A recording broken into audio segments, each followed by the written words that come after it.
G'day and welcome to Wine Week. I'm Danny. And I'm Brad. I'm going to kick off with a wine that I tasted recently on a trip up to Rutherglen. But it's not a Rutherglen wine. This is a Sorrenberg from Beechworth. I made a bit of a beeline out to Beechworth one day with some friends and visited Sorrenberg, and Barry was good enough to show me around the cellar, let me have a taste of this, let me take one home. And when you say let me take one home, that's about it. Wine mailing list sort of winery, you know, the ones where you've got to sign up to be lucky enough to purchase some of the wine. And look, the reason it's like that with Sorrenberg is just how good the wine is. This is the kind of Cabernet blend, very much that Bordeaux sort of style, throwing a couple of bits in here and there to kind of round it out, take the edges off certain things, push certain things forward. Beautiful kind of black curranty sort of flavour. I love this, really loved it, tasting it down in the dark cellar with Barry. Really ripping day, and this is a ripping wine. It's around about $40 odd, so it's not super cheap, and you won't find it at the big chain stores. You might find it at a few of the specialist wine retailers who'll order some in off the mailing list to make sure that they're looking after their number one customers. And look, if you've got access to it, hook into the web, hook into those local specialists, grab a bottle of Sorrenberg. This, the Cabernet blend, absolute ripper.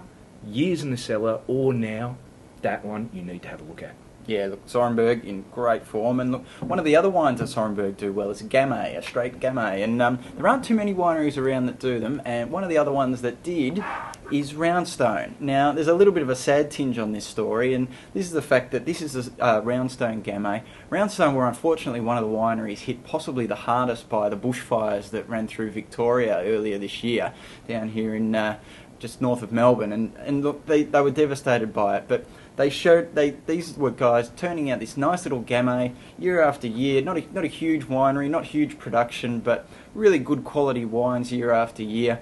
And the reason for doing this is because, look, to be honest, you're not going to find much of this left around now because there's not much left on the shelves. But the idea is get back out there and support the Yarra Valley because they are going through a bit of a rebuilding phase, and the wineries out there want the tourism back. They want the people to come through and try out their wines, buy a couple of bottles here or there, and you know, guys like Roundstone help them get back on their feet. And look, Yarra Valley is producing some really great wines at the moment. You'd be crazy to miss out. Yeah, Roundstone had a brilliant cellar door, but they weren't the only ones. There's tons of wineries out there with beautiful cellar doors.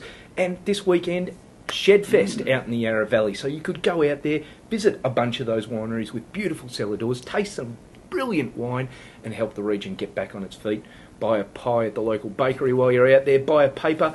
You know, Like a pie. Oh yeah. You know, make sure you look after them because hey, they need our support. Even now, they're definitely still trying to build back up. So, anyhow, let's get on to something a little bit different. This, the Oliver's Taranga Fiano. Now, we haven't talked about a Fiano at all. I'm not sure we've done a straight Gamay. We haven't done a straight Fiano, that's for sure. But I think we're going to do a few more of these in future. Why? Well, it's a grape that's going to respond very well for the winemakers when times get tough and the heat comes. And as we've seen with climate change, it seems that down under, summers are getting hotter and hotter. Multiple 40-degree days, and Fiano's going to stand up to that and deliver a really nice wine. It's very tight, very dry on the finish, a little bit nutty, still those lovely kind of citrusy, kind of appley sorts of notes in there at the same time. If you're a fan of Riesling, you definitely need to give Fiano a try. Look, Oliver's Taranga aren't the only ones doing it. Coriol, also in the McLaren Vale, have been doing a ripper for years. There's even a really good one from Rutherglen Estates, but look out for this one. This is the guys from Oliver's Taranga. We know how good Karina and the people out there are doing things.